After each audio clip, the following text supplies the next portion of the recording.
Thank you very much. So in that case, could we move on to apologies absence? No apologies, full house tonight. Thank you. Item 2, declarations of interest, with the declarations of any personal or prejudicial interest on this agenda. Councillor Statutory, the usual that I won't be talking on in. Yeah, and Councillor David. When we discussed the entrance to the Camden House care home, on I think it's agenda item 5, is it? Yeah. Reaction point. Item 5.2. Yes, All right. Yeah. Thank you very much, Rand. That's noted. Right. Minutes of the last 2 meetings, 23rd of September, 17th of October. Have them here. Is everyone happy with those? We sent to council for approval. Thank you very much. Item 4, North Bucks Parishes Planning Consortium. As you know, Councillor Anthony Rath represents us on that. And Anthony, could you bring us up to speed? You finally had a face-to-face meeting. Yes, quite exciting. In Winslow, it was in some ways it was quite strange. In other ways, we followed the same pattern. And this time, I certainly just took the minutes of the meeting, stripped out the housekeeping stuff because that's pretty boring as a report. And then you've got the whole of it in the appendix. If there's any comments, I'm happy to talk about it. But they're covering, as I've said several times now, they're covering the same subjects in a different way as we are, but collectively, so it is all common. What I would draw your attention to is that subsequent to that meeting, there was yes, it was an email. An email was circulated by Jeff, who's the secretary, about a meeting that's happening at about Shenley Park and the supplementary planning document, SPD, on the 1st of December. And it's been set up with neighbouring parish councils and ward members because obviously there's quite a lot going on there, and the developer is looking for a scoping exercise to raise the number of houses to be built in that area from about 1,100 odd to about 1,650. Okay, that, dare I say it, that to some degree that's their problem, they'll be dealing with it. Nevertheless, as the 421, when you head west out of there, comes towards Buckingham, and also because there's a border there between Milton Keynes Council and Buckinghamshire Council, there's all sorts of potential ramifications. But it was suggested that it would be jolly good for people to actually apply to at least observe this meeting, which was what we were being encouraged to do by somebody actually from Wadden Parish Council. So I dropped a line to Stephen Miles, and bearing in mind earlier this evening, it seems to be all right to mention specific officers' names. Senior Planning Policy Officer, who was the one who would give me the link, Teams link, he wrote back to me and said, no, you can't have it. Gosh. But he put it charming. I'll read it to you. He's been asked to set it all up, blah, blah, blah. We would be reluctant to extend the invitation further as this could make the meeting unmanageable. We are planning on a full public consultation in the new year targeted for January, and will therefore not miss out on the ability to give, you will not miss out on the ability to give your views on the SPD. But that's a bit like washing your feet with your socks on, isn't it? Because what you're getting is a filtered version, in my view. It would be very nice to hear what the developers actually had to say and responses, and get the feeling of the questions and answers that colleagues will be putting to them. So let's just put it this way. At this point, I'm quite disappointed that we're not able to listen. I wasn't planning to speak a word. I just wanted to listen and hear and report back to this committee. So you can see we're staying active. Yes, Thank you. as best we can. I know Robin would like to say something, and then Lisa, thank you. Well, firstly, I'd like to thank Anthony for the diligence and the way he applies himself to this task on behalf of the community. What I can say is I wrote to the officer this afternoon asking for clarification of what the difficulty is. And on why not, because what happens in there with you will all be aware of the feasibility of a extension to the A421, and if there was any information relevant to that, it'd be useful to know. And if it isn't talked about, it ought to be useful to know that it wasn't talked about. So we share one county, one boundary, one parish, one interest, one green land. So I think it's reasonable to ask. So I'll wait and see what response I get from the officer. I'll come back to you. There may be some legal reason why not, but I couldn't see, having read the correspondence, what the hold-up was. It seemed quite simple. If, as Anthony indicates, he just wants to observe and inform, I think that's a good thing to do, period. Just before we go to you, Lisa, Anthony, could you just confirm, you wrote as Buckingham Town Council's representative on the planning consultant? I will pull this down, and so I'm just looking. Dear Stephen, I've been advised by NPPC colleagues that we should contact you to arrange receipt of the team's invite details to the engagement event you are holding relating to the Shenley Park development on the 1st of December. Please accept this email as our request for the link details, as we would like to observe the meeting. Love and kisses. No, anticipation. Nevertheless, that was denied. Thank you. Lisa? Thank you. I wonder if he knows that they can mute people their end. So if they're worried about people talking, which seems to be the issue, then they can be rest assured that they can just mute everybody. Indeed. It makes no sense at all. I know. But thank you. I'd also like to say, as Robin did, thank you for the very comprehensive minutes. Margaret? Yes, thank you. I just wondered whether there is the facility for them to be recording the meeting and therefore, or even live streaming it as we do tonight. Maybe a Teams meeting doesn't allow that, but I'm sure it would allow recording of the session. So maybe we could ask whether it would be possible to see the recording of the meeting. Yeah, I think we've heard from Robin, he's going to raise it. I think members should just be aware of the importance of this. We're talking about Solomon Chase and talking about Shenley Park, all these areas which directly affect the A421, because that route, which goes right through these proposed developments, carries commuter traffic from Buckingham to Milton Keynes, vice versa, carries school children, carries shoppers, people going to hospital appointments, etc. And of course, a lot of the children who will be living in these estates might be looking for grammar school places at the Royal Latin in Buckingham. So it does have a big impact on Buckingham. So it does seem perverse that we would not be involved in these discussions as one of the towns and parishes directly affected by this proposed development. Robert? Just briefly, I don't believe in Andy, correct me if I read it this afternoon, and if I read it and got it wrong, not till the 1st of December this meeting, so there is time for them to come back and say November the 28th, which is being moved, Anthony. I've got it down as the 1st of December, but that's what I remember. In your report, it says the 28th. oh, does it? I was reading the correspondence, so there is The time. week beginning, the 28th. Sorry, Yeah, week yeah. beginning. A response, and maybe it's an oversight and wasn't intended as it was meant. I am offered to take up a long conversation with them if they want to. Thank you, Robin. John, and then Maureen. I'm just curious, because if it's involving ward and parish councillors from nearby, and we have an interest into the traffic on the main road, one of the main roads that come into Buckingham, I'm just amused.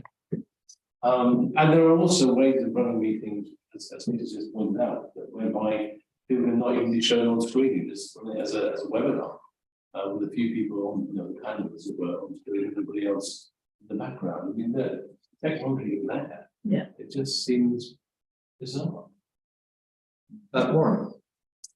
What's not news to me is I haven't heard the information that Council Statutory has been given this evening. But I am surprised to hear this. It is in the minutes, in the agenda. The whole report's on the agenda. Well, it sounds, well, the subject arrived this afternoon, this evening.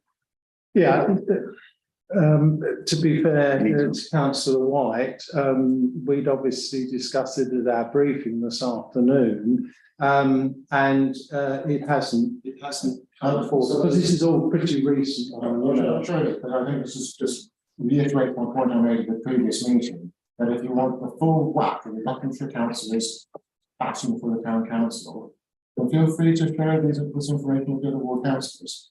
This council secretary is only one of 6 representing Buckingham. This is a public meeting. I'm not quite clear where we're going. So I'm just saying, Public agenda, and we're in a public meeting, which is being. this has information that's not just been given to us this evening, and which By our representative on the parish consortium, it's come from Councillor Ralph, it's not from Councillor Statutory. He's our representative.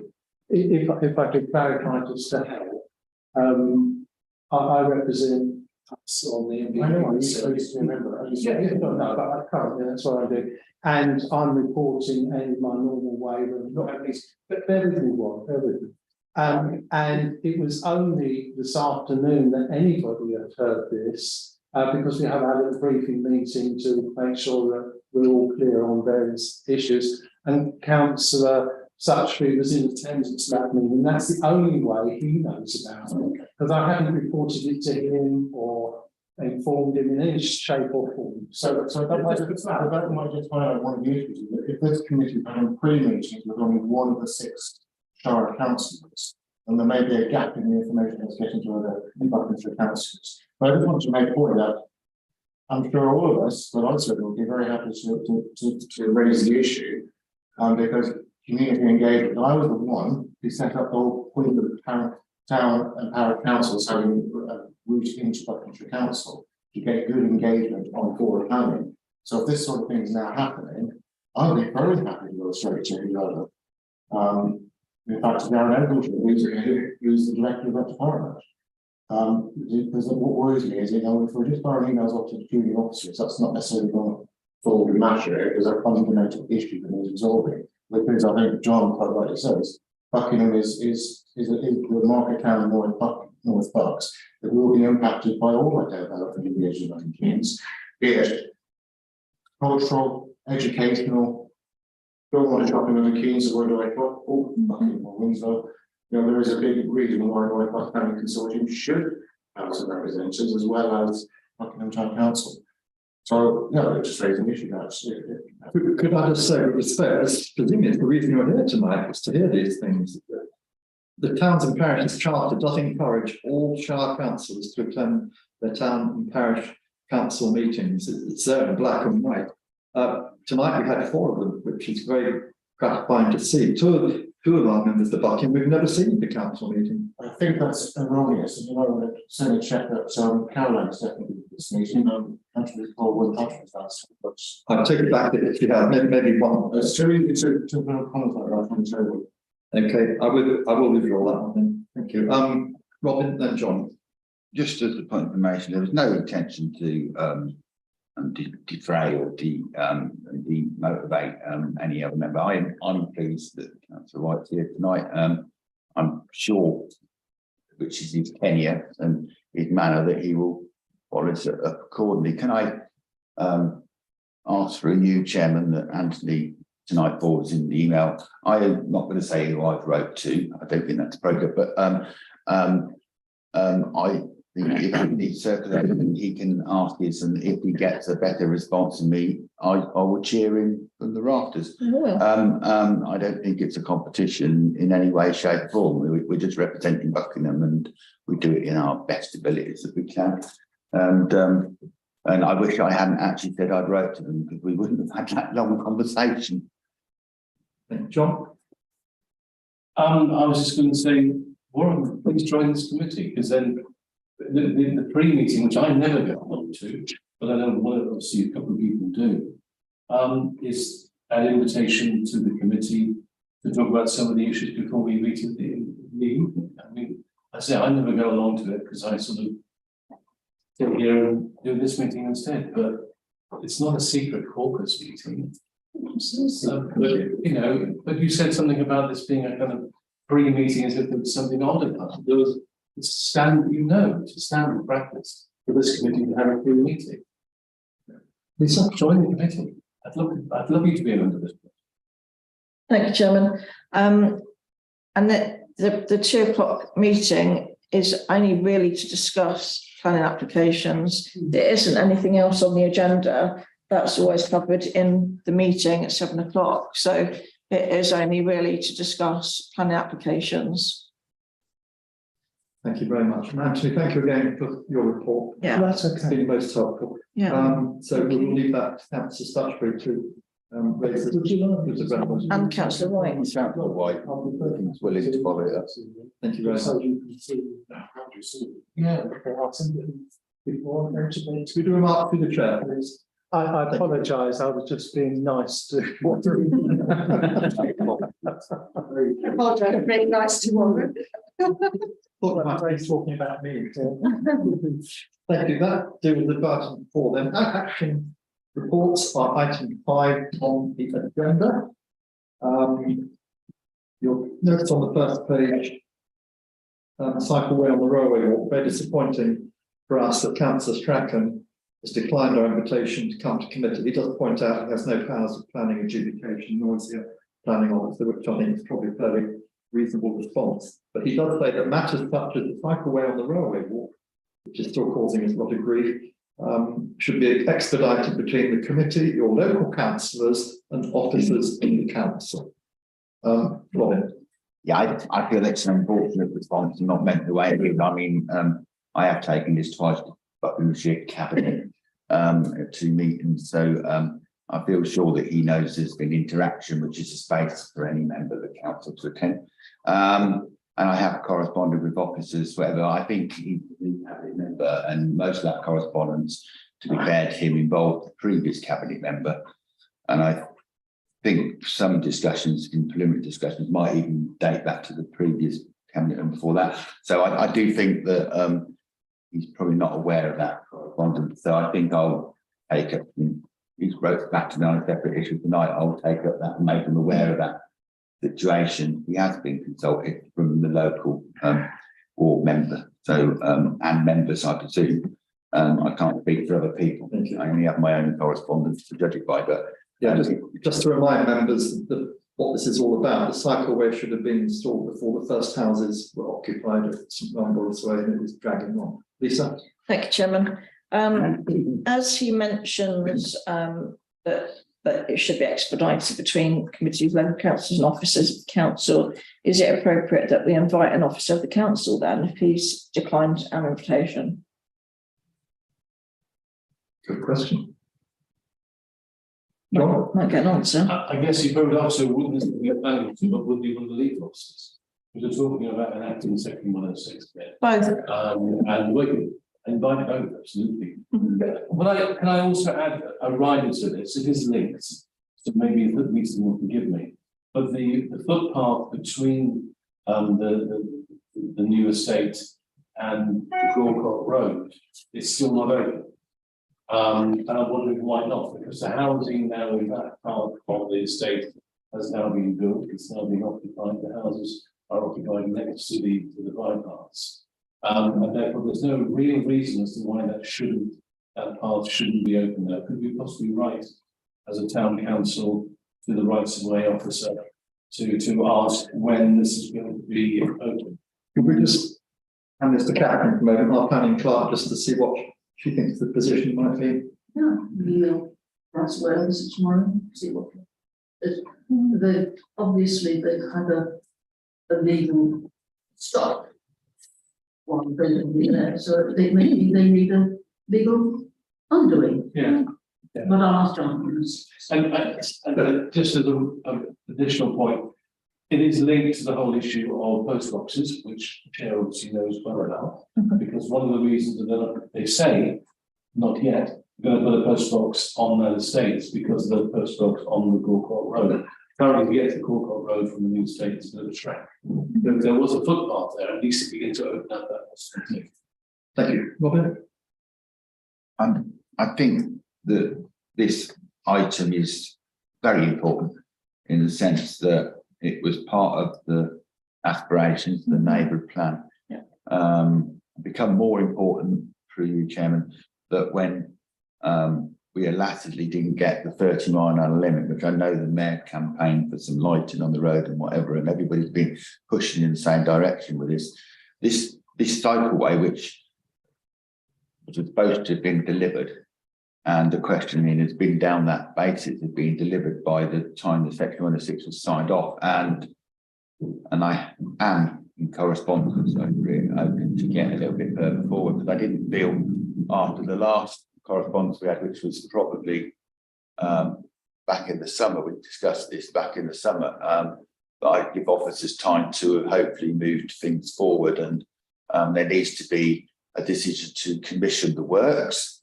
There is a good reason why the town council would want to be partnering. It's part of the actual proposed cycleway takes in the land belonging to the town council. So I will carry on asking questions about it, and in hope, because I have dealt with it since 2013-14. I think in the original discussion, and I think Councillor White and I were involved in establishing the fact that we actually got the roundabout constructed and the cycleway put in, if my memory of it is correct, to make sure that that went in, and it was all part, and it was in the Section 106, the rights of way section of the agreement. There is the other matter which is outstanding, which isn't part of the discussion, which is the ongoing discussion about the footpath, which comes from the development to the railway walk, which is still very much unclear. So it's about making that estate, as we all worked together at the time when we did the neighbourhood plan, making it work with the community function, lowering the carbon footprint of the estate with the intentions, and reducing the vehicle journey. And I think we tried the Tinget Road thing, although we may get another bite at that, because we were informed that we could bring it up future discussions. But I do think we just need to go forward. I'm sure it will be done, but not soon enough. So, and I am receiving correspondence, I expect other people are as well, from residents of the new estate, wondering why it hasn't been built, because I expect they've all read their agreements when they purchased it. So it's a case of that. Let's hope they do move it forward, and we'll carry on pushing, because we haven't got any powers at this level to ask them to do it, just to request that they do it. Warren, did you want to add something? No, sorry. Okay, so is everyone happy that Catherine should write tomorrow for the right to wear and just ask what the progress is on that part? And who could we invite, if not a councillor, whether we invite the officer to our meeting? The appropriate officers. Yeah. Do you like to propose that? Yep. A seconder, please. Yeah. Thank you, Andy. Warren? Well, just to give more power to the town council, it might be worth making sure that Caroline and Patrick are aware as well. They can be included in any correspondence. That's thank you. So Because I'm on my ward, so I wouldn't get involved. yeah. Thank you. So, anyone else? We've got a further seconder that we invite the appropriate officer to come and address this committee about these matters in front of us. All those in favour?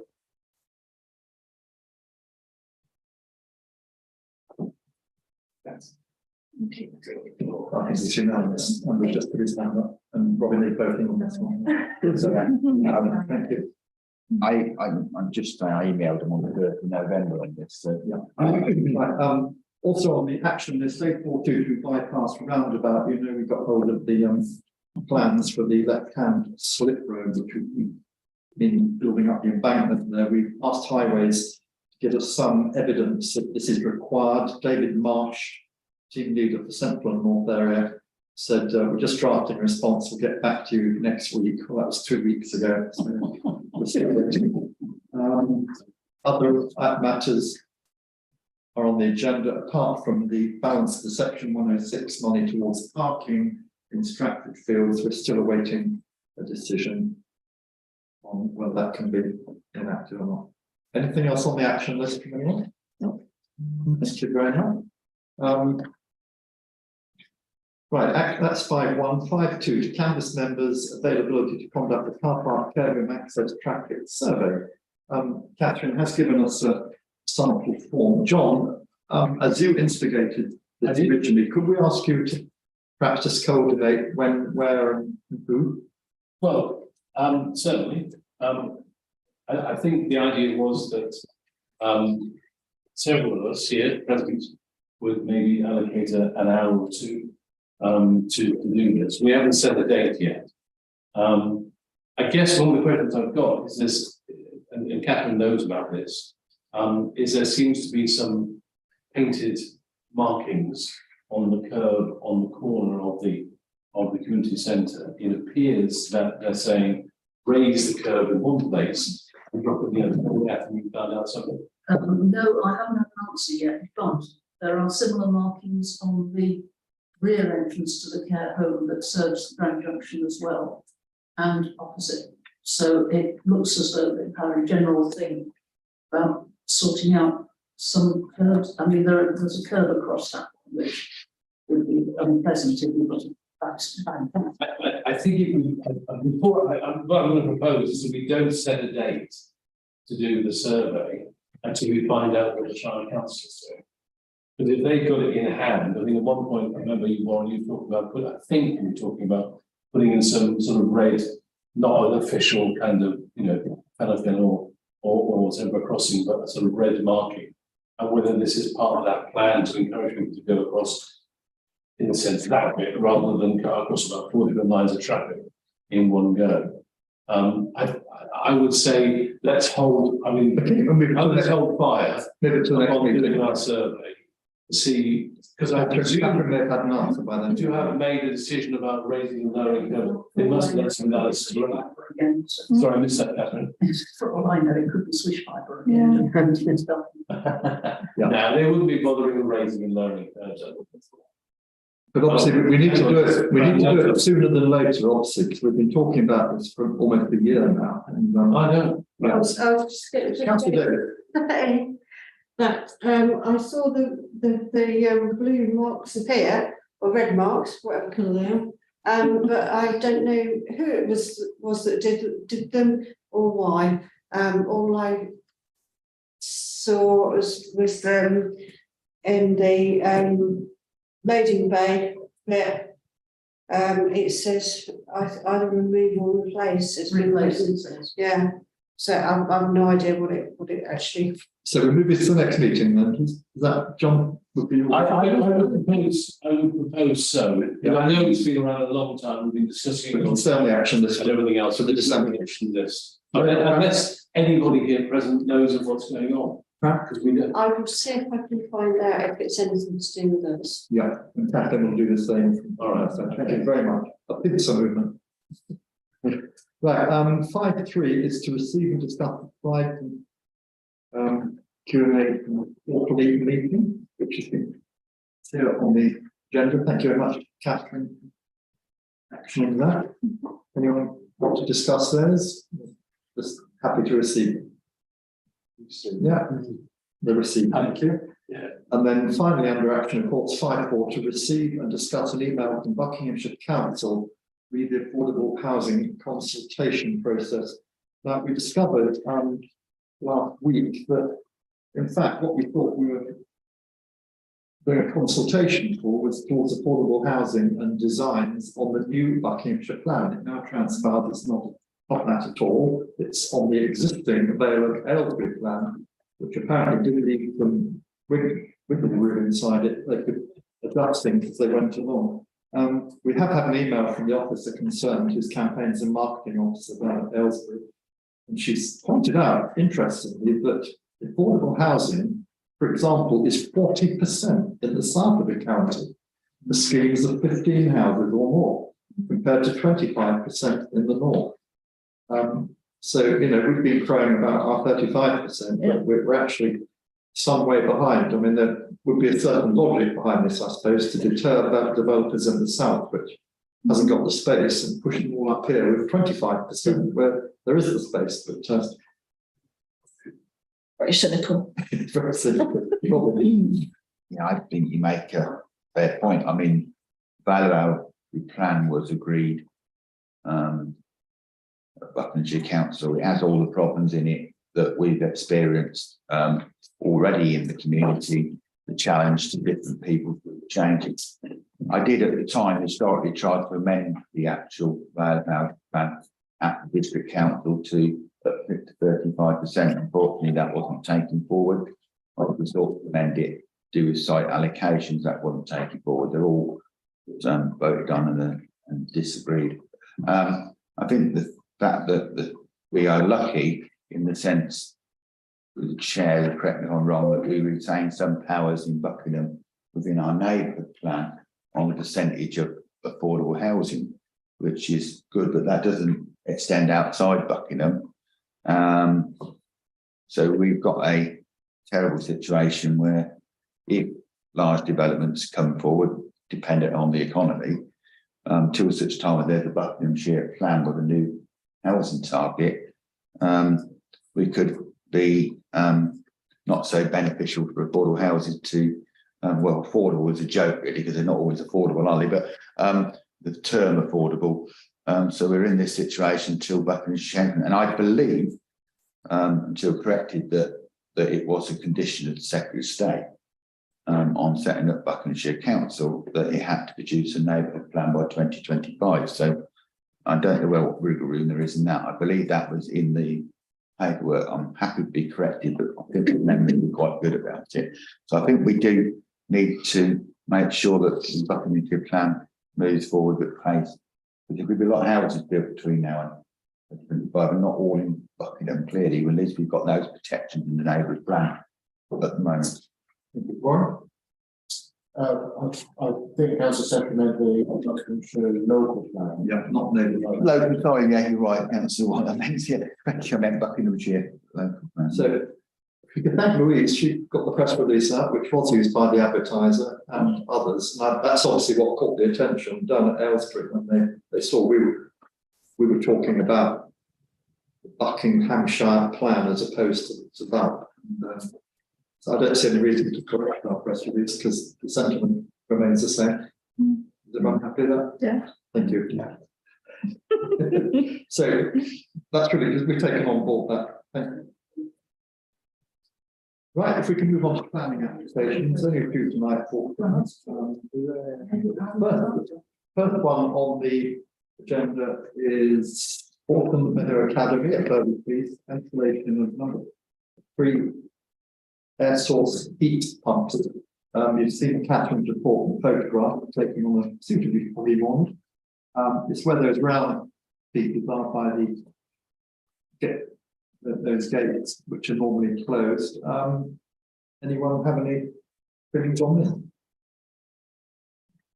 Carolyn, nothing? Only positive. It must be a good thing, mustn't it, to introduce something like this? Perhaps all schools should take a leaf out of their book. Yeah, now what it has raised, I sent a photograph to planning committee members, the container that is in front of the school, which in 2018 we were sure was only temporary and would be moved soon. That's still sitting there. I know it's not part of this actual application, but perhaps it's an appropriate time just to draw attention to it again. Yeah. If everyone, now following our recent procedures, I will propose, and Anthony will second all these just to get through them quickly. Yeah. I propose that we have no objections to this. Anthony, but with the rider that we'd like information on what's happening to the container, which isn't actually on the school land, it's outside their curtilage. Catherine says maybe they have to reach an agreement with Buckinghamshire Council, but the question needs to be asked. Yeah.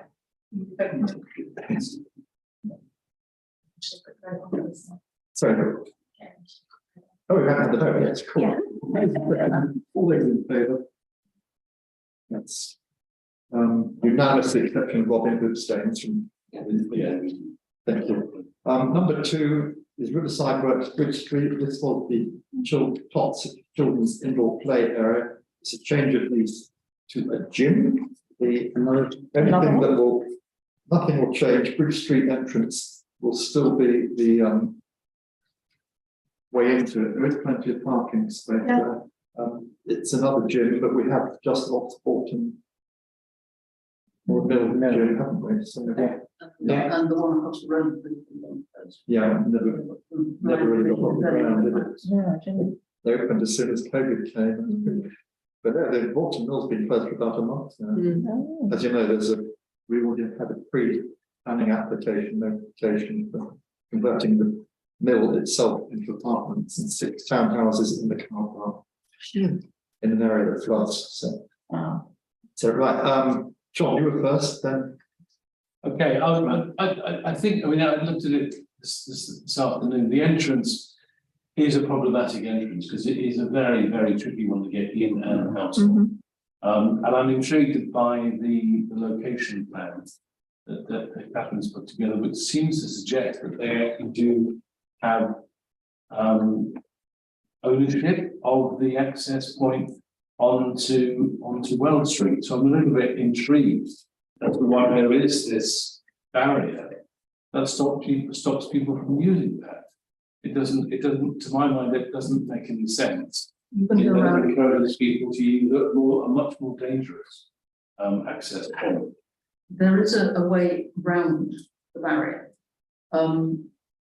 What you see looking from Wells Street is apparently a straight ahead access with a barrier across it. Yeah. If you actually know your way in, and at the moment they are occupying one of the units that's against the Wells Street school boundary, you can turn right before that barrier and you can actually go around and come back into the other parking area behind it. So if you know that that is possible, you can use it, but casual people looking down will see the barrier and think, oh, we can't go parking there then. But there's probably, I mean, that's dependent on cars not being parked in that little cut through that you just mentioned. Or do cars never park there then? The Busy Prints don't stop. It's got notices up saying that you'll get clamped if you use it. So it's, you've got to go further down to use the parking. No, I hear what you say, Catherine, about the access. I'm looking at the plan now. But it seems to suggest that if cars are all parked up in those areas, you wouldn't be able to take that cut through that you just mentioned. Because cars would be in the way. I went down there when it was fairly full. Yeah. And people had left that access clear. Okay, fine. So who owns? As I say, the first bit of it is Busy Prints, and they are monitoring, coordinating it. They're what on But basically you get to pay away. Yeah. it comes straight out. Yeah. Yeah. Yeah, no, I absolutely accept that. It's more that the access to the gymnasium that's going to be going in there, it would make more sense if people were able to access it from Wells Street. That's all I'm suggesting. Thank you, Chair. I see it to say that gym sessions will be by appointment, so numbers will be capped. Then I'm concerned about vehicular traffic and like the number of vehicle movements on and off site. From using this facility as a gym rather than the kids' play area. I think that people there will be more movement of vehicles on and off the site, which, as John points out, it's tight. There's not that many parking spaces really. I can't see how it would be what's the word? I can't remember the word. To be running just by appointment only, rather than people dropping in and out, as tends to happen at gyms. I don't think that it would work. I have real concerns about it. Andy? No, not now, Lisa? Oh, that's Martin. Okay, sorry. It's Martin. Okay, Martin. Right then, yeah, I was in Wells Street a couple of weekends ago and saw gym type people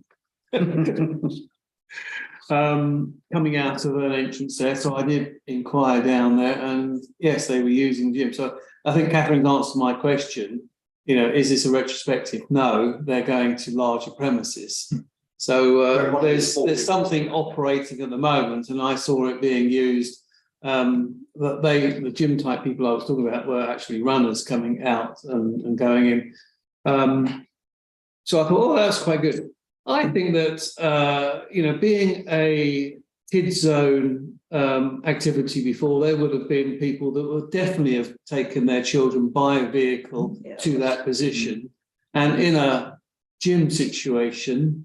They're going to be not children, and possibly it will self-regulate and they would almost run to the gym themselves, as I saw happening.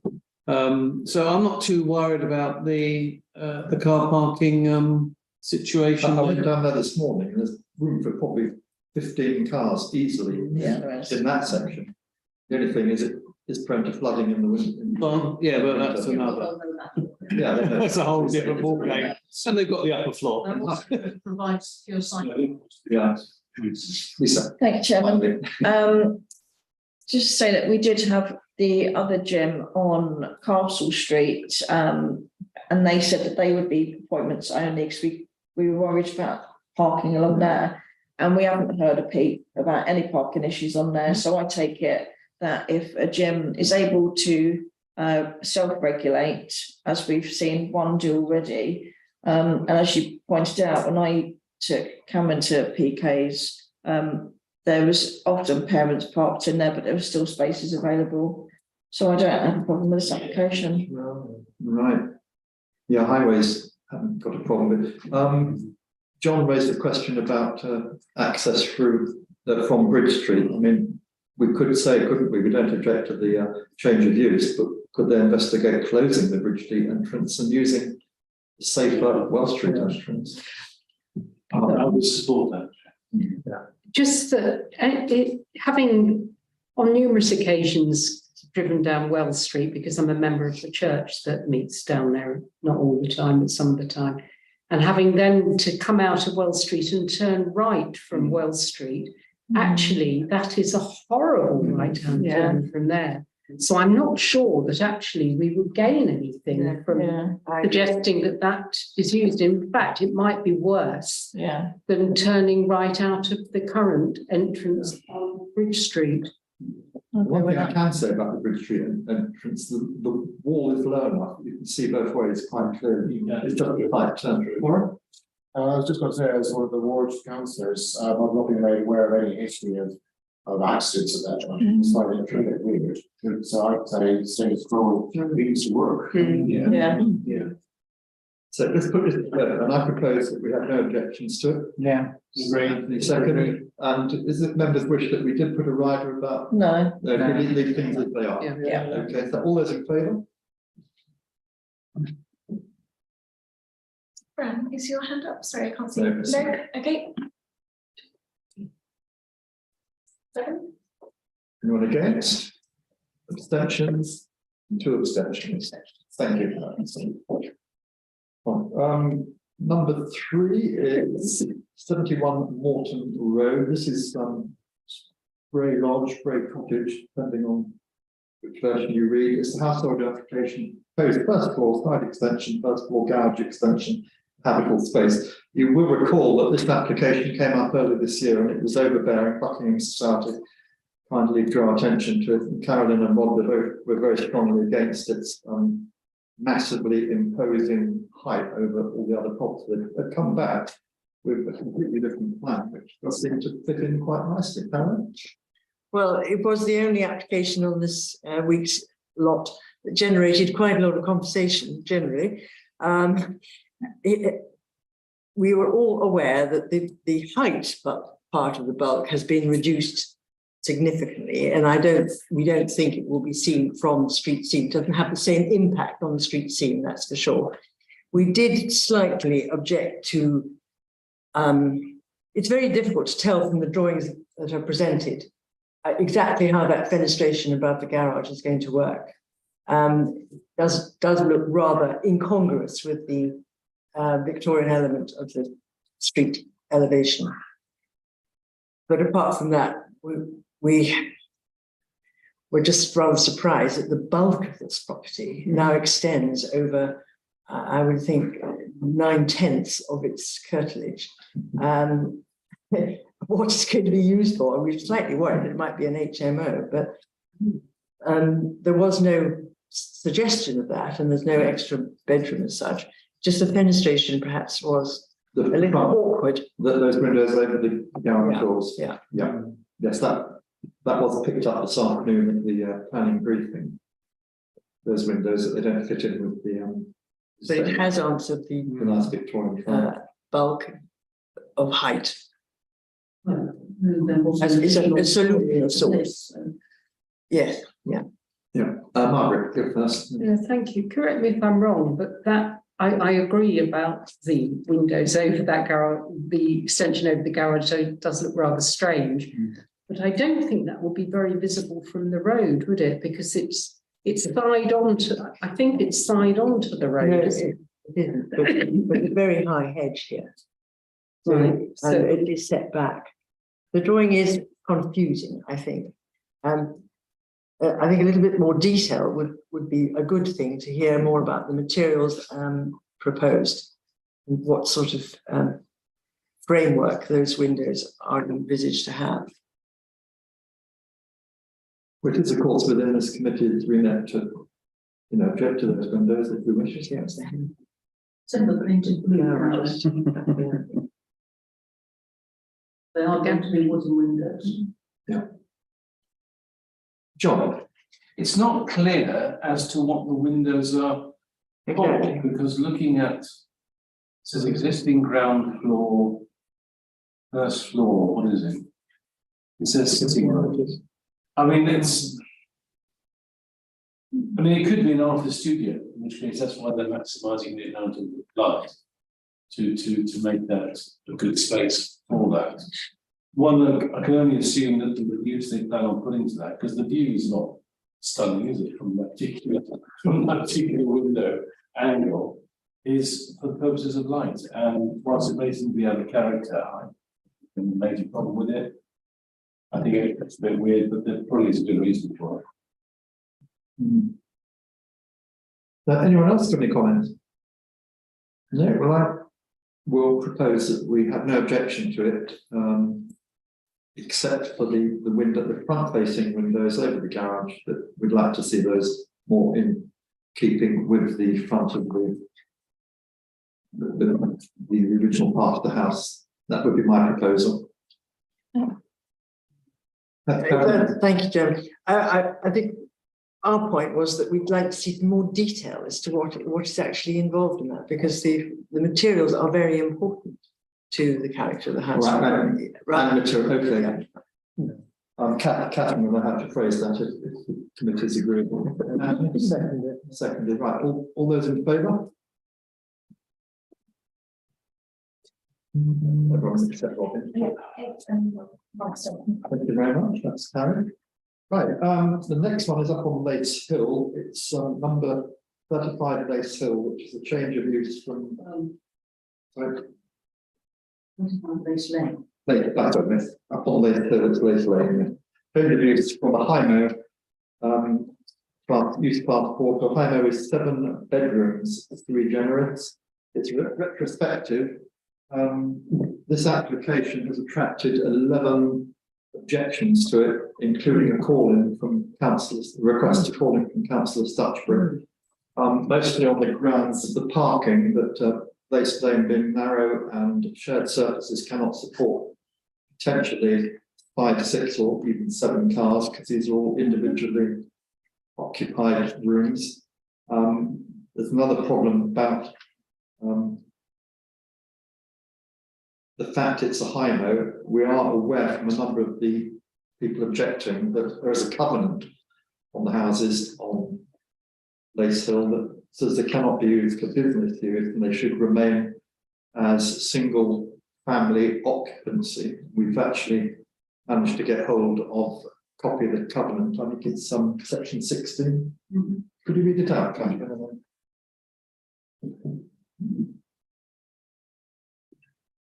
To use or suffer to be used, the property or any part of it or any building on it for any trade, business or manufacture other than office work at home, which is not inconsistent with residential occupation, or for any other purpose other than as a single private dwelling house for the use of one and not more than one family. And as regards the garage cited only as a private motor garage. So that contributed to that already by getting it as a minor.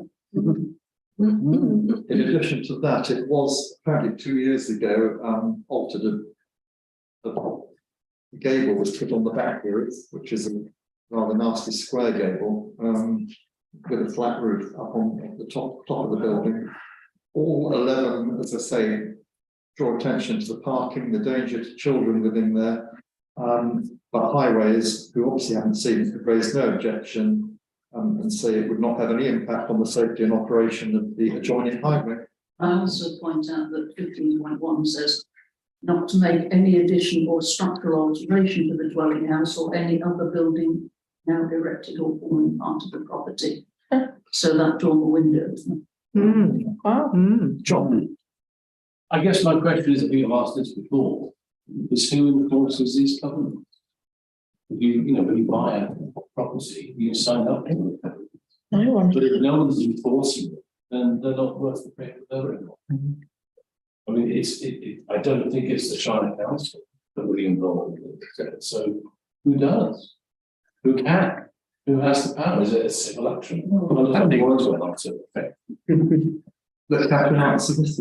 What I will do, if Councillor Stutchbury sends me a copy of this, I will actually check through the general and the particular conditions of approval, because obviously there was an outline plan and then there's a detailed plan, and see if there's anything in the conditions of approval that match these.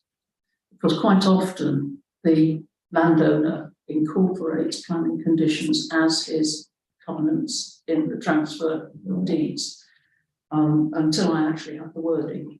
Because it occurred to me that it might be when the residences say not a business, well, they have said that IMO, renting out a house, is a business. He doesn't live there yet. But sometimes, I mean, just buying buy to rent automatically makes it a business proposition. But this makes it quite clear that a home office is fine, but other businesses are not. I mean, there's further down, there's things you can't have a van with signage painted on it up downside. In the garage. Again, Which would be an achievement with most garages. again, some of the objectors have drawn attention to that about having business. Plus, written down. you're not allowed to hang your washing out the front or leave your bins out all week. Which anybody who's been around later is. Warren. Yeah, well, just to pick up the planning board, is that covenants are purely private rights between people who signed up to the covenants, so it's out completely outside the planning system. The only one that Captain got right points out is if some of those end up being a condition in the original planning report. But this is a case I come across all the time, is, you know, you can write acres of stuff about covenants that absolutely has no planning weight at all. It's a purely private situation between those that signed up to the covenant. Yeah, thank you for that advice. Yeah, it should be made clear, of course, that these roads are not adopted. So this parking is a bit free for all. I think Robin mentioned to me that it's the only known IMO on Lace Hill at the moment, the only one that's been given approval. Is that correct? Yeah, that is correct. So, John. So somebody in the Shire Council must have approved the existing IMO. And did they do that in knowledge of the governance on the property? That we can't answer. Yes, it has an existing IMO licence. I'm not sure that I could identify the officer and ask them the question. Well, there must be an officer who's responsible. I mean, I'm looking up at the moment, the list of IMOs in the Elstree Vale area, taking a load of the time down. But they are there. It shows who owns what properties and everything else. Oh, yes, it should, but I mean, whether the officer investigate the conditions in covenants. Well, isn't that a case Um, of evidence? And I don't know, it may be that a IMO license is a tick box exercise, maybe you've got the right number of bathrooms, number of persons to be. I don't know. I mean, they're right about the parking, it's a narrow street, it's a shared service street. And if all 7 occupants have got a vehicle of their own, it's going to be actually, because it's the entrance to Lace Lane. So, you know, you're effectively blocking at the bottom of Lace Lane, which is a hoop-shaped road. There is Bread End, and that gives you straight onto the end of the pitch area of the Lace Hill. So it's a traffic-free way to walk to school for older children who would be trusted to do that. But first, they've got to walk down the middle of the street. What should be objecting based on overdevelopment because it's in conflict with the covenant? Well, let me have a look at the planning conditions first. Yeah, what we can't do is ignore the fact that 11 neighbours, they're all neighbours, a very strong objection. Anthony? Yeah, thank you, Chair. The fact that it's a thoroughfare rather than a cul-de-sac and it actually serves Silk Close and Braid End, therefore more houses than one might have thought, does that not mitigate, sorry, not mitigate, but add to the fact, aggregate, thank you, the very word I was looking for. Aggregate the point that it is an unsuitable street to have yet more parking, traffic on. Good point. Aggregate. It's good. Martin? Very much the same vein, really.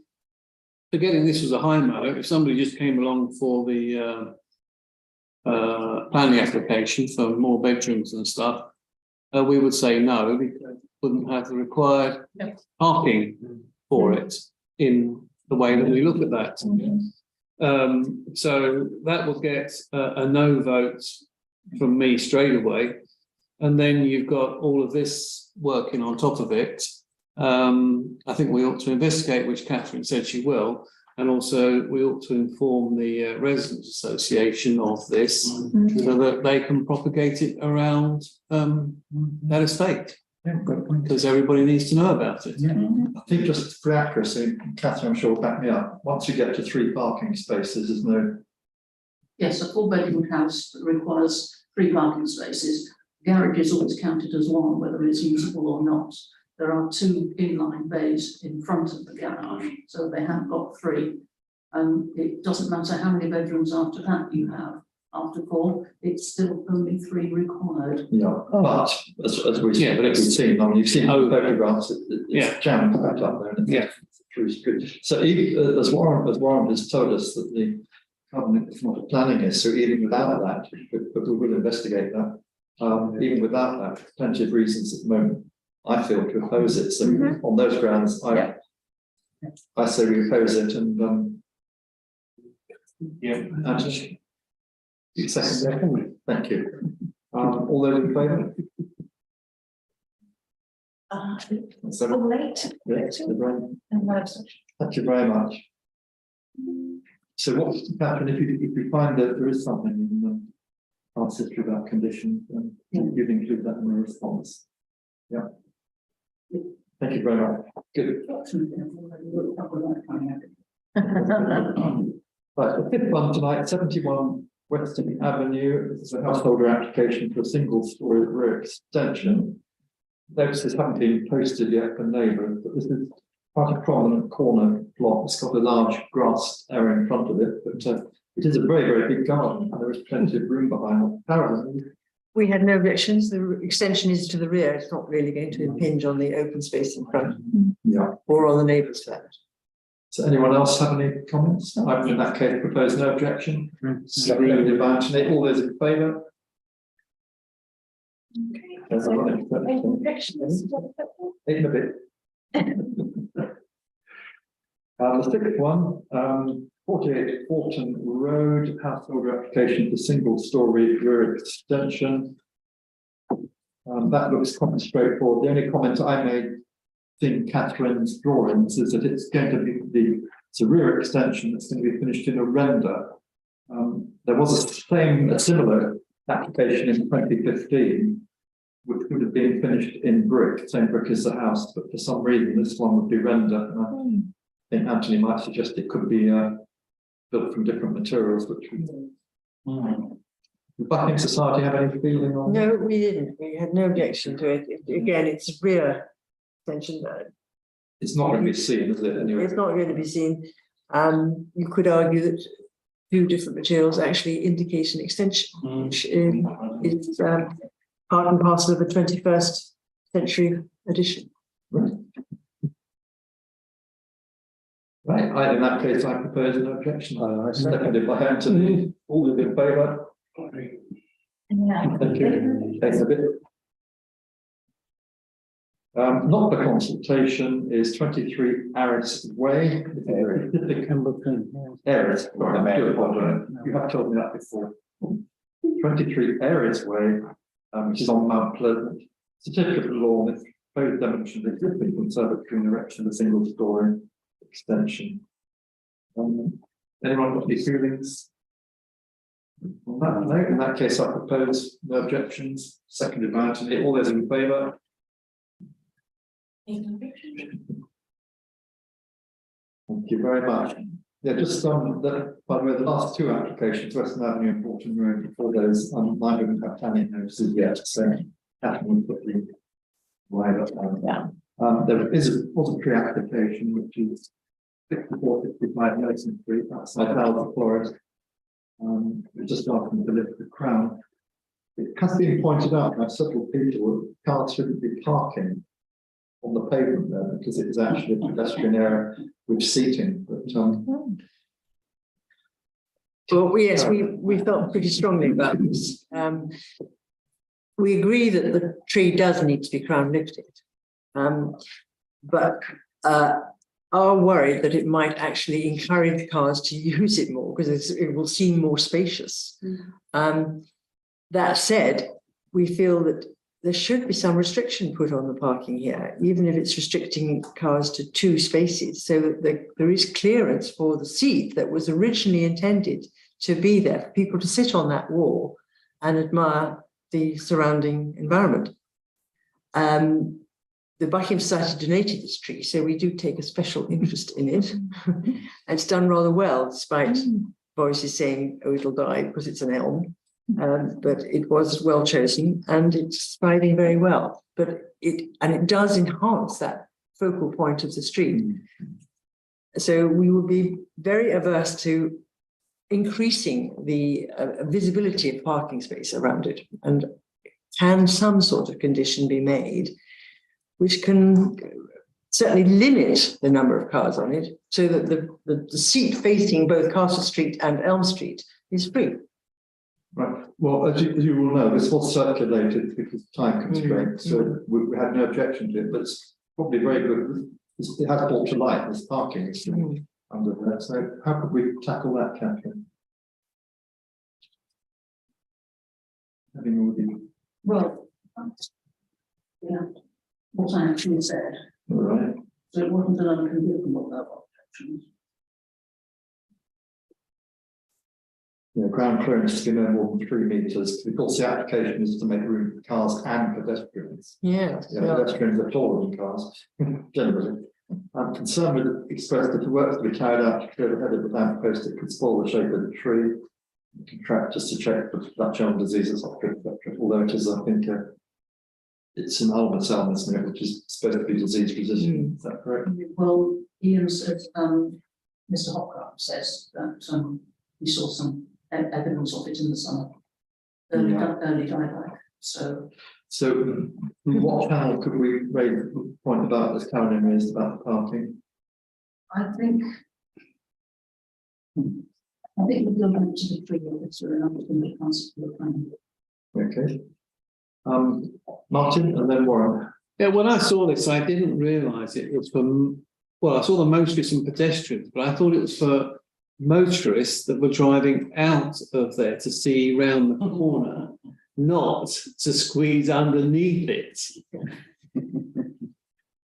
Which of course throws a slightly different light on the whole situation.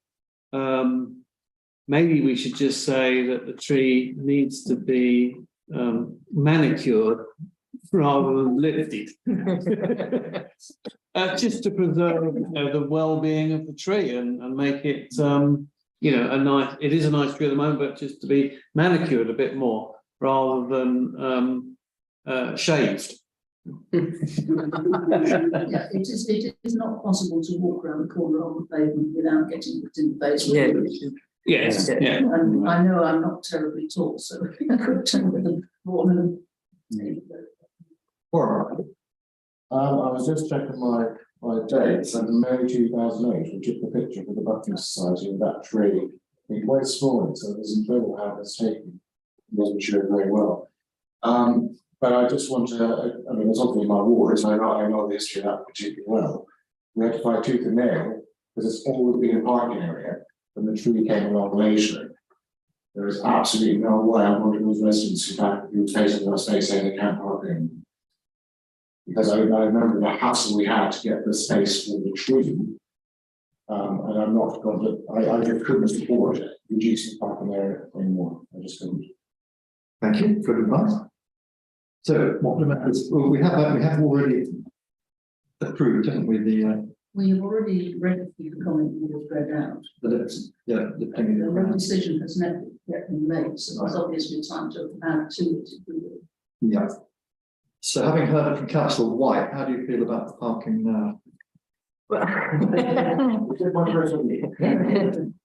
I understand Warren's reluctance to face residents, irate residents, which is why we said there should be restricted parking to the immediate residents. I mean, I think that I don't know how many spaces, but I have seen 5 cars parked around that tree, which isn't doing anybody any good. And it is supposed to have some sort of focal point that is not traffic, not cars. So if the parking could be restricted to the immediate residents on a sort of space, that's what we would like to see. Thank you. John? I think that's going to be tricky because I think there are a lot of residents around there who would argue that there's space. I'm in principle against residents only parking because it creates more hassle than it's worth, in my view. So I wouldn't support. I think it would be more. Unless you want to mandate Warren to go into battle. Well, let's remind those of you who remember we did do a town central parking review. Problem is, if you add the number of dwellings in Wells Street, Mercer Hill, Elm Street, and Nelson Street corner, there are probably 3 times the number of dwellings and there are ever been parking spaces, which is why it's first come first served, or they park somewhere else, be it Street or even Wells Street. So many people walking out of my street of the car. But just as basal purposes would not work because there's just not enough curb space to make it work. Point taken. It's a pity. But, from a place safety point of view, I completely agree. But from a pragmatic, people living in the heart of the town centre. We've given it a good error. Yeah, absolutely. Yeah. Are we going to leave it as a status quo? Yeah. Robin. I'm going to ask a question after you made a decision, but make a decision. I won't ask a question about the tree, but to do with the application. Right, Martin. Just quickly, yes, having heard all of that, it's not a very pleasant place to sit. Maybe they've got some issues, and of course, just up the road, just up the lane there on the church area, there's benches and places to sit, which is maybe not under a tree with birds in it and everything else that goes with that. So move the seat, maybe. So as we march up the hill on Sunday to the church, should we all look to our... We're going to drop out to the tree. Thank you very much, everyone. Let's get a good error anyway, and as we have already made a response. Robin, did you want to? Yeah, always looking for an opportunity if there is a decision to do work on this tree.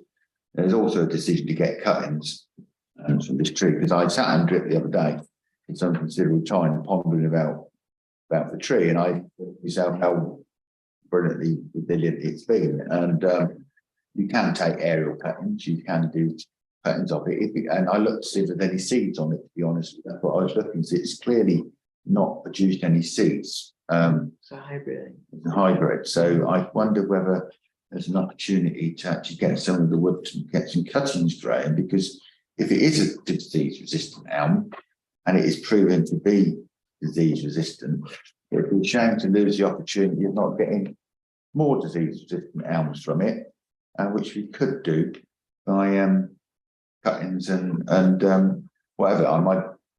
I spoke to a member of the family who's actually went to Mary's Wood and understands all these things much better than I do. But there is an opportunity there. So if the decision is decided to do work on it, we should at least get the wood from it to get somebody locally, and we could have a thing that everyone could take one home and try and grow one in their garden, in their pot, and maybe we could get a whole load of trees from this, and perhaps long after we're all done, we might have an elm tree. We've got a new cemetery coming in places like that. We could grow some trees somewhere in the community to get something, because it has been a success. All credit to the Buckingham Society for doing it. Everyone poo-pooed planting it there, and there was lots of negativity. But to my mind, I had a look at the bark and I had a look at how it looked remarkably healthy. And considering the area it is, I think we should at least get them. Didn't need to be burnt, that timber. We could get some cuttings off it. Can we leave that to you, Councillor Stutchman? Well, I'm not, I mean, I won't be involved in the cutting, We'll but let you have the plots. I just quite like the idea of leaving something for the next generation all the while. Nice idea. Thank you. Ask, but it's not one of Mr. Passmore's trees, one of the highway trees, and they don't talk to each other. I didn't want to touch it, because if it wasn't my property, I would have took some cuttings. So, can we move on then? Planning decisions. We had 100% score here. Every application for our meeting had no objection to. They've all been approved. Planning inspectorate, Gorka Hill Farm, Gorka Road. They have lost their appeal against the erection of a dwelling with a garage. And Bridge Street, change of use to ground floor to hot food unit and dry cleaners. They also have lost their appeal, and an application for costs by the applicants was refused by the inspector. So, we discussed this afternoon if enforcement might be moving in to get them to clear all the rubble and the damage they've done to the front, but perhaps they'll just come back with a fresh application for something else. Item 8, Buckinghamshire Council Matters, to receive news of Buckingham Council, new documents and other information from Buckinghamshire Council members present. Warren, could we start with you? Nothing specific to add to what's already been discussed, and happy to respond to any questions. Well, thank you very much for being here tonight. It's been helpful. Robin. Yeah, just to say one of the things I do.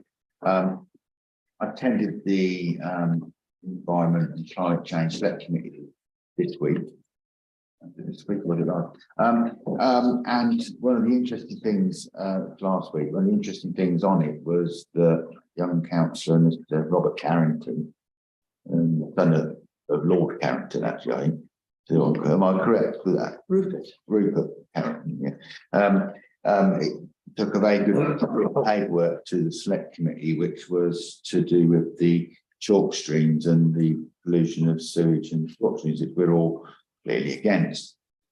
And he did take on board when questioning the relevance of the North Buck River catchment area and the Thames. And the committee were reasonably hospitable to the idea of perhaps extending the work they were doing on the chalk stream area. There's some reasons why they did it there to start with, which were logical. But when they've done something which I thought was really good, in the sense that trying to bring some, bring it into kilter somewhat, you know, And of course, we'll see how that progresses, but that was interesting. And the bit I attended the other week was the Growth and Infrastructure Committee was part of the minutes of the other meeting. The only things that I've done, I've been lots of other places, but the only things related to planning indirectly, apart from I will stick something into cabinet the coming week. But those things are relevant. And I think that, you know, if you have a chance to read the report in the Growth and Infrastructure and Climate Change Select Committee, it's a good little report, and it's going to cabinet on the 15th. But if the cabinet take it through unamended, it's something that is going in the right direction, and it's always saying from to wrong. It's a good report. But, and he seemed, I did meet County Sheriff, his dad, but he didn't tell me he was doing the report. But no, we should monitor it and maybe ask our Environment Committee to look at the report. Thank you, Ron. Any questions for our members? No, thank you both for the information. 8.2 to receive information reference to list of the new statistics used by Buckinghamshire Council. Thank you for putting those together, Catherine. Thank you very much, Warren. Yeah, there's some interesting ones, aren't there? HH means a high hedge. I've learned something. So thank you very much for that. It's not expensive, they don't actually have the list themselves. Right. Sometimes I think they make that as we go along. That's the one that they could identify as having used within the last year. So the opposing and intending calling applications held over till the next meeting. Updates from representatives on outside bodies, item 9. Any verbal updates from representatives here? No, thank you. We did have obviously Anthony's report earlier on the North Bucks Parishes Planning Consortium. Buckinghamshire Council committee meetings. The next two, well, the last two in October were both cancelled, and Catherine has addended below.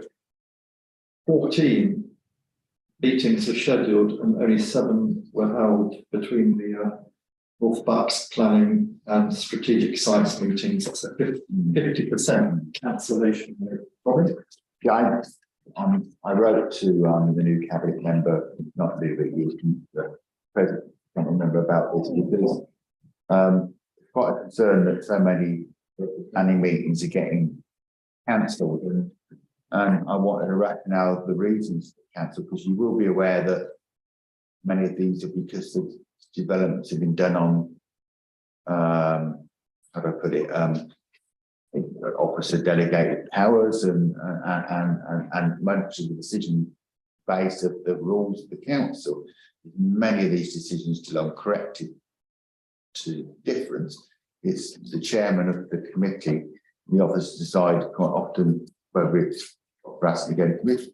Now, you could say that's okay because, you know, that's okay, but I asked some questions of how does it compare to them in South Bucks, and my colleagues I work with in South Bucks are a lot busier at committee meetings than we are in North Bucks, but it doesn't seem to follow sense when, if you look at the amount of applications that you've got on some of your agendas, if you compare them to other applications in other places, it's comparable, very large, so they're not comparable. So, and the only applications that seem to go to committee are ones where local members have called them in, which we've had some experience with them falling in the Mays Morton School, went to committee for different reasons, but Findrick Road and different applications we've called to committee. It is a worry because whether you and how they, and it's something we need to establish, because the Constitution says that applications up to 400 can be done by the area planning committee. They seem to all go to strategic development control. Well, the disadvantage of strategic development control is that the people taking decisions aren't so local, and you could, if you look at the decisions that have been taken, I'm not saying that by the law and the planning guidance would have been any different, but I should imagine the discussion would have been more robust. about some of these applications. I do think we need to monitor it. So I wrote to him personally about the cancellation of the next meeting, which I am concerned because there's not a lot of point of having a planning committee if it never meets. And if it's only meeting to discuss the things that Buckinghamshire Council is concerned about, that doesn't seem very fair to me because we're only one part of the club. So I think what comes back, he's wrote back to me tonight and said he's going to look into it. What that means, I'll find out. But there's no point being rude to him. He didn't write the constitution and he didn't. He's inherited it. So, but I am worried that this thing is going by, and we've had a lot of conversation about the importance of your local members tonight. Far too much, in my opinion. You can only be what you are, but we're not having a chance to determine these applications. It's rather better as what the committee is.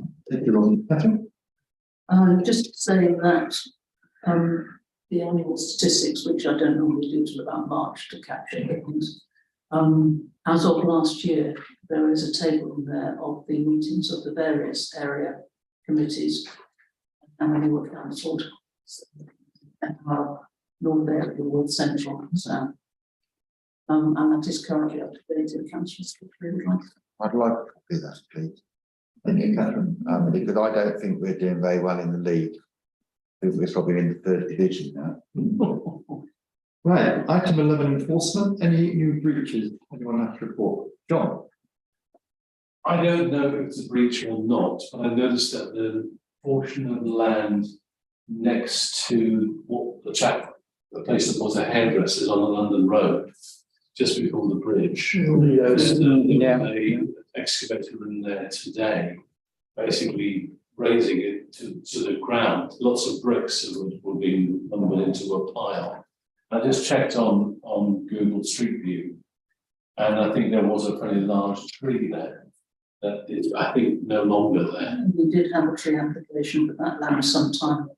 Did we? Oh, okay. But it looks like something's happening. I don't know if it's a breach or anything has been. I don't think anything's been demolished.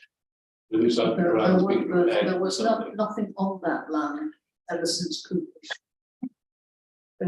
disappeared in favour of Cooper's Wall.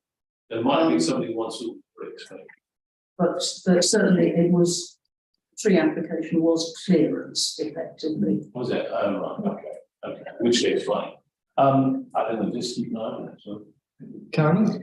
I was just going to say that I know it was owned by Mr. John Meadows, and he kept it as a sort of ransom strip because he didn't allow Mr. Black to use it as an entrance to Cooper's Wharf. And I hear that Lido's is now being converted into a HIMO, and therefore he probably needs it for parking. It's my guesswork, really, but I did hear that Lido's is not a one-person dwelling. Watch this space. Yeah. Robin? Just to say that I went to a meeting, loads of councillors who attended it on the Buckinghamshire Council, which is always everyone, and a week, and it was about enforcement.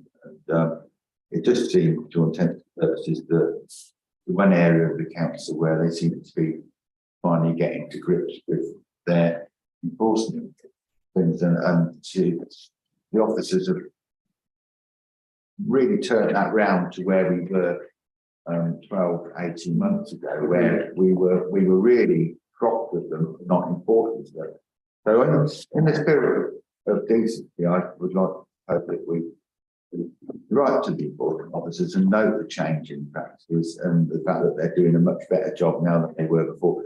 But it's very easy to keep saying you've done a bad job, but when they're doing a good job, we should equally say you're doing a good job, because otherwise it sounds like all you do is complain.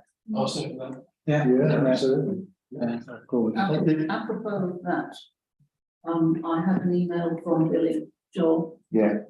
On to Malard Drive. And that bench had been sorted because he was due in on last Wednesday to move the fence back to where it was. Hasn't been moved yet. Well, I may pop round on my way in the morning with my camera.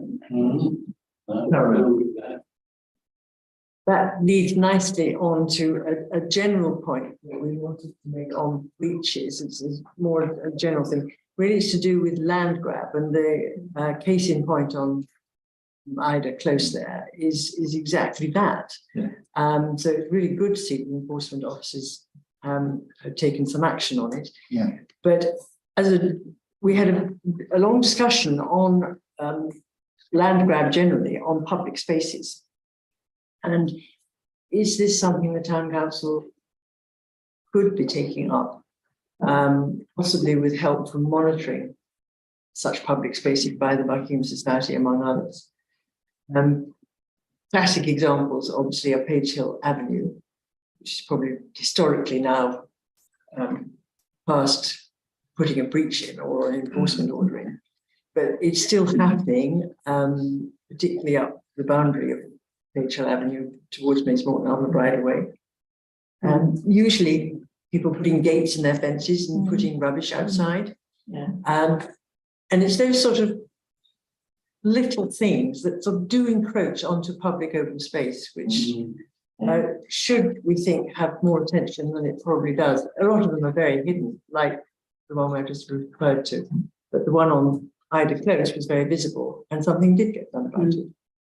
Thank you. Right, people are very good normally about reporting to us these things, but I'm always walking around and I see things going on Page Hill, for instance. Yeah. I think the way we should do this is twofold. We should everyone report the stuff to the town council, but so nobody gets upset, and we should make sure that the ward Buckinghamshire councils are informed, because they clearly don't think that I write to them enough, and which I'm not going to do. And you know, my experience of writing to councils is that when you do a lot of things, they arrive at and sit outside to photograph it. So I'm not going to do that. So I think we should communicate with them, because they do have access to the same way I do, their email address and offices about stuff, and seek something about this, because this land grab thing is beginning to be quite an issue, perhaps in some of the more historical estates like Page Hill, and it hasn't become part of some of the other estates, older estates now, like Living Village. It's not many, is there? There's not many, and I don't hear of any on Badgers. No. But we need to sort of, how do I put it, make sure it doesn't become a precedent, because what happens then is all the design of these estates and the way they were laid out with the space between different houses gets lost, and then everybody's a loser, including the person walking through the estate who doesn't even live there, because they were laid out to the best of their knowledge to be space put in. You go to Page Hill and you can look between these, there's plenty of bits of space. So I think maybe it's something also we should put into our, if it's appropriate, to make sure it's something we put into our neighbouring plan, so that it becomes part of the neighbourhood plan, that we would not support these things, to give it some teeth as a way backdoor into where it is. But local members clearly aren't getting enough correspondence. Let's send them some correspondence so that they can be active and involved and not feel offended. Thank you, Robert. Noted. Any other reports, Matthew? Just quickly on the point of land grabbing, because we do discuss it, and we do make a point of writing when we do find that residents have done this. We've got a log of the trees that I asked for when I was chairing the planning. Could we do a similar log of land grabs, that when we find them, we report them, but we keep a note of them on a rolling document that we do with the trees? Is that possible? I think you're right. Not It's very easy to forget, isn't it? We had a binge a bit back, and the mail was very good going down all the way. So I've got I've got a folder, but I haven't got the rolling list, which started in January, if you like. Yeah, thank you, Catherine. Yeah, appreciate that. Thanks, Chairman. Thank you. Good idea. Right, applications for trees holdover meeting, matters to report, damage to purpose, redundant signage and town accesses, and other urgent matters. May I start the ball rolling? Parking machines in Cornwall's Meadow. I wrote to the town clerk last week, there were 22 people queuing on Saturday morning, the only machine that was working in the whole of Cornwall's Meadow car park. It was raining as well. On Friday afternoon, there were 20 people queuing for it. I've got friends who come to Buckingham quite regularly. They've stopped coming now, so they're not going to stand in the rain to queue and park. Christmas is coming up, and this is going to start damaging Christmas trade. So, hang on. Could we raise this, please, with the appropriate people? Yes. The council, the court, this is beyond funny now. Yeah. Sorry? I fear to speak. I have written to the cabinet member, and I did meeting because we happened to be in a meeting together. I spoke to him personally about this thing.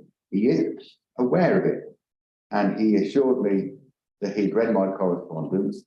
And I have no record of course, because he was only verbal. But I'm sure he's a man of his word, and he said that he was going to look at it. But I think it's cabinet member for transport this comes under. And I suggest that we write to him on the grounds that the chairman so wisely put, and say that we're aware of it, and we have time now for Christmas trade is affected. And the only time we really want to see this not working is when the Christmas parades are coming through.